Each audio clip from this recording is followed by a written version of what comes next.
intermolecular force, and that is hydrogen bonding. This is actually the strongest of the three main intermolecular forces of the three.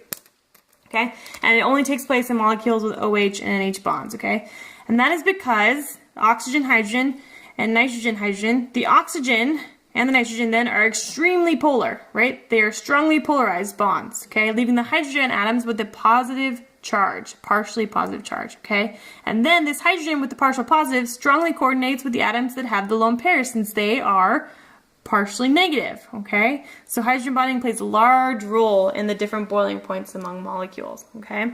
So if we could draw hydrogen bonding taking place, it's actually an entire network of hydrogen bonding. So let's draw two molecules of water, and let's draw their lone pairs for added effect. Okay, so as it says there, the OH bonds and the NH bonds are strongly polarized, okay? And that's true, right? The lone pairs then have a very large, relatively, partially negative charge, okay? And then if we think about the overall dipole of the OH bond, again, it leaves this hydrogen partially positive, okay? It's because the oxygen, right, is pulling so much more electron density. So it leaves the hydrogen out in the cold. It's got that partially positive charge, okay? And again, right next door, the lone pairs on the oxygen are partially negative, and so we have an interaction here. The partially negative with the partially positive, okay? And so we just denote that with a little dashed bond, and this is what I'm talking about in terms of H bonding, hydrogen bonding. And this happens throughout all of the molecules. So we have this nice framework that takes place. If we could imagine it all. Okay. Again, it's going to be then this lone pair being coordinated with that hydrogen. Okay. Again, it's primarily because that OH bond is so polarized, the OH bond. Okay, so the OH bond, it's pulling electron density towards the oxygen, which leaves the hydrogen partially positive. Okay, it leaves the hydrogen partially positive, and then the lone pairs on the oxygen, or the oxygen atom itself, is strongly partially negative, and so those attract one another, and this whole type of hydrogen bonding framework exists throughout the liquid phase, or exists throughout the molecules. So we can also do this with nitrogen atoms, right? So let's draw one of those frameworks. Okay, so nitrogen here will then have a lone pair. Okay, and if we want to draw it coordinating, okay, here we go. And we got one more molecule.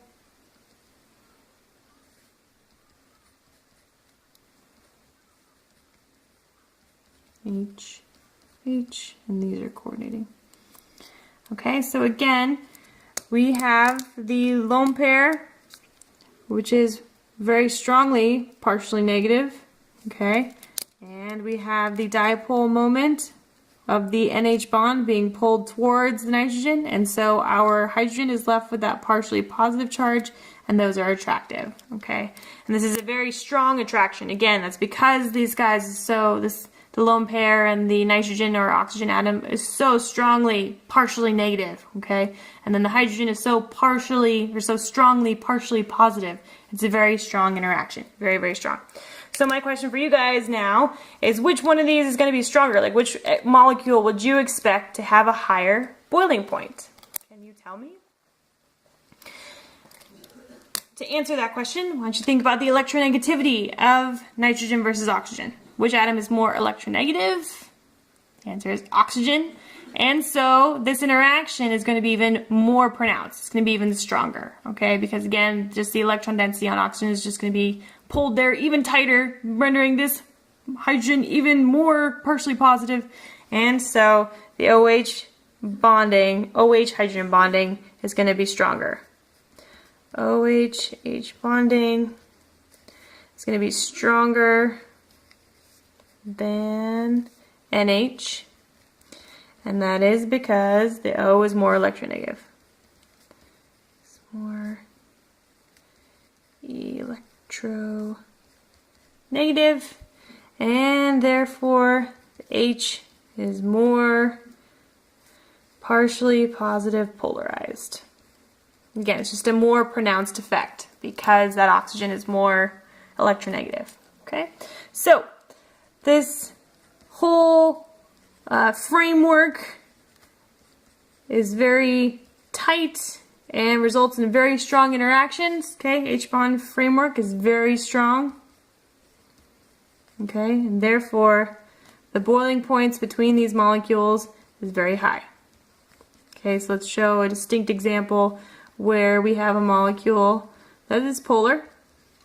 Okay, and one that has the ability to do hydrogen bonding.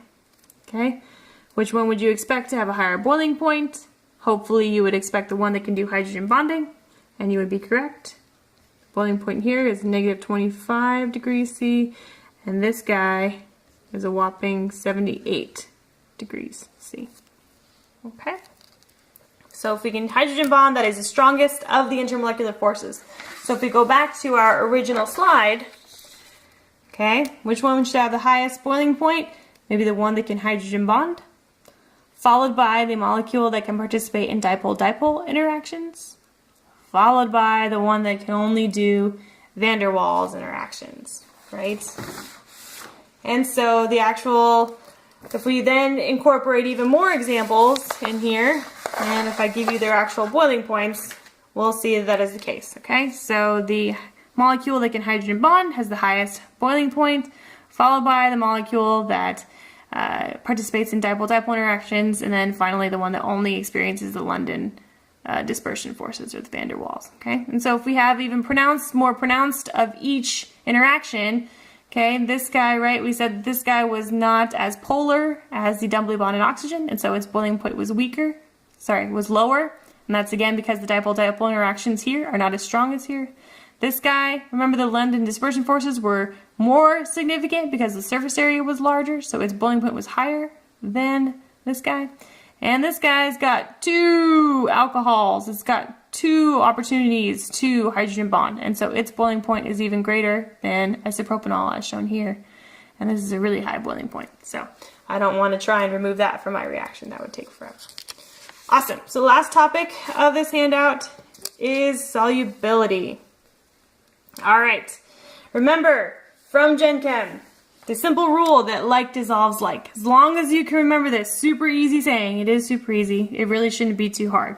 Okay, so if we have the simple question of, are polar molecules soluble in polar solvents? If like dissolves like, are polar molecules soluble in polar solvents? What do you guys think? Of course, the answer is yes, okay, because like dissolves like, so polar molecules will be soluble in polar solvents. So let's take, for example, sodium chloride in water. Okay, here's a polar molecule.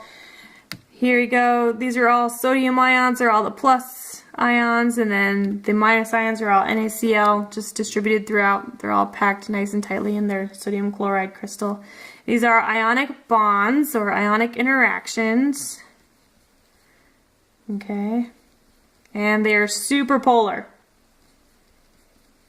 Okay, because they have full-blown positive charges right next to full-blown negative charges.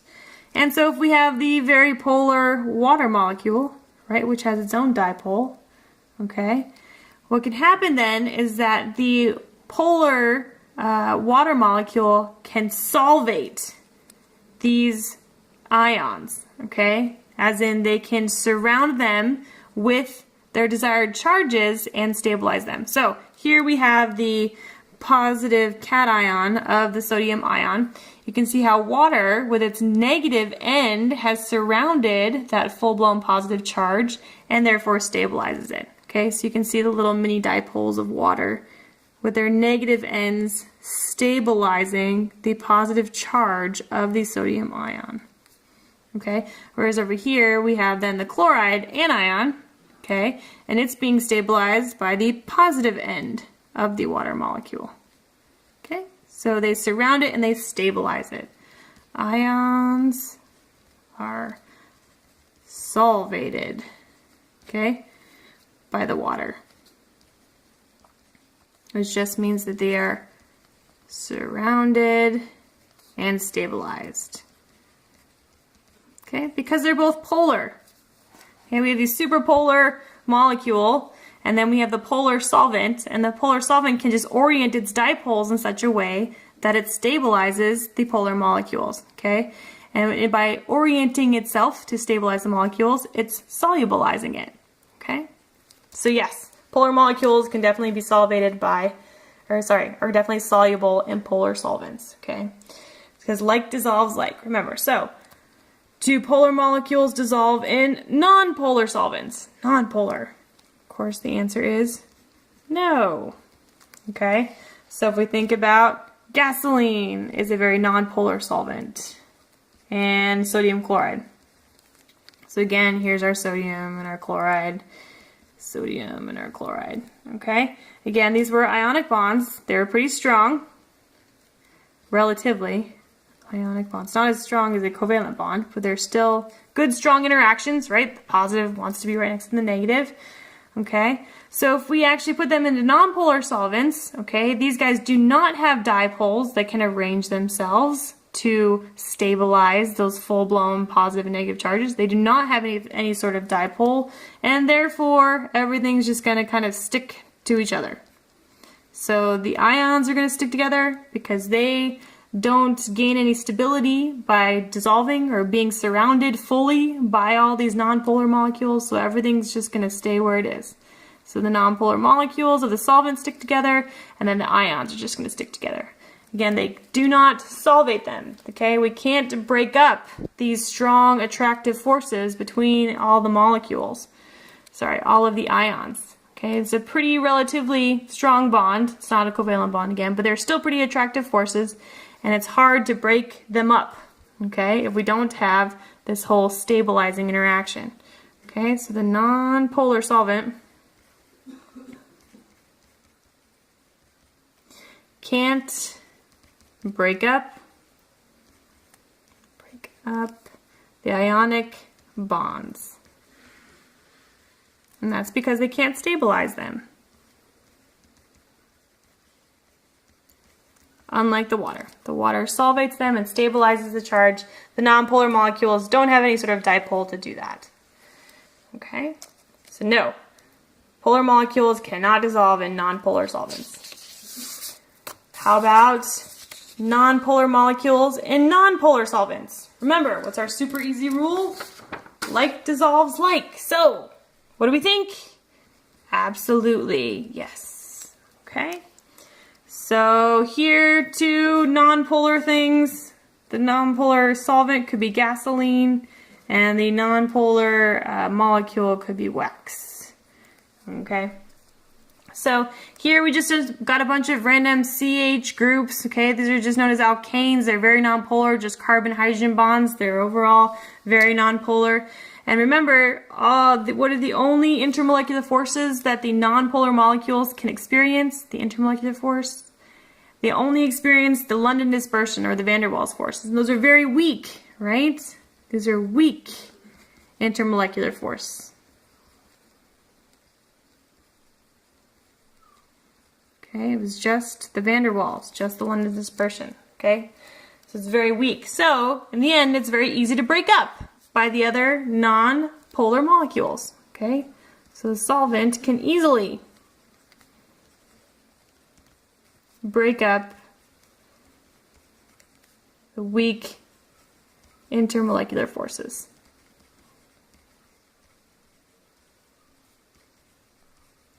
Awesome. Okay, because the intermolecular forces were weak to begin with, so they can just insert themselves. It's no big deal. How about a nonpolar molecule in a polar solvent? Remember, like dissolves like. The answer here is no, no. And so the great example here is oil and water. Oil is the nonpolar solvent, well, nonpolar molecule, and water is the polar solvent, okay? And so again, we have such a strong framework here of the water molecules that the nonpolar solvent definitely can't break it up, okay? So instead, everything just again stays together. So the nonpolar molecules are going to stay stays together. And so are the water molecules. Stays together. And again, that's because the nonpolar molecules just can't break it up. There's no reason for them to disperse themselves in between. Okay? So the nonpolar molecules stick together since they can't break up.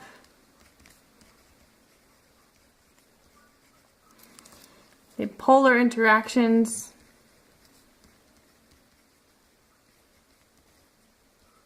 and or hydrogen bonding. So it doesn't have to be water, okay? Even if these were just dipole-dipole interactions, the nonpolar molecules are not sufficiently strong enough, or they have no interactions themselves to go and break up either the dipole-dipole or the hydrogen bonding framework. Okay? Really quick, don't forget about hydrogen bonding. Okay? So this is really just a polar and a polar molecule. So two molecules that can kind of hydrogen bond. And so the last important note is to not forget about hydrogen bonding, because if molecules can hydrogen bond, as in they can participate in hydrogen bonding in some way, then they're going to be soluble in water. Okay, and so I always just see this as a polar dissolving a polar. Okay, but I'll show you what I mean. Let's say this molecule here, this is triethylamine. Okay, and let's say we throw him in some water. Is triethylamine going to be soluble in water? Is it going to be soluble in water? The answer is yes. Okay, and that's because it can participate in hydrogen bonding. Okay, so if we imagine, although it doesn't have an NH bond to donate itself, like it doesn't hydrogen bond within itself, it can kind of like be a hydrogen bond almost acceptor. Okay, because if we think about water then, okay, and if we were to keep drawing this framework, water could hydrogen bond with itself, but then again, still these hydrogen bonds can go and interact with the lone pairs on the nitrogen of triethylamine. Okay, so this whole framework can still exist, and so it is going to be soluble. And so again, I still just kind of see this as like a polar molecule being dissolved by a polar solvent. So in the end though, again, triethylamine doesn't hydrogen bond within itself, but it is instead a hydrogen bond acceptor. Right? It can participate in it even though it can't really formally donate a hydrogen bond. And so here we say that water can both hydrogen bond accept and donate. So it's a donor and acceptor. But the triethylamine is just an acceptor because it doesn't have an NH bond, right? And so that's what I was going to write here. Okay, we can hydrogen bond with H2O, not with itself, okay? With H2O, but not with itself. But because it can do so with water, therefore it is soluble in H2O. Okay? And again, I always just kind of see this as a polar-polar interaction. Kind of like polar. Because it's a very polar molecule being dissolved by a polar solvent. So, okay, that wraps it up for handout number 2. On to handout number 3.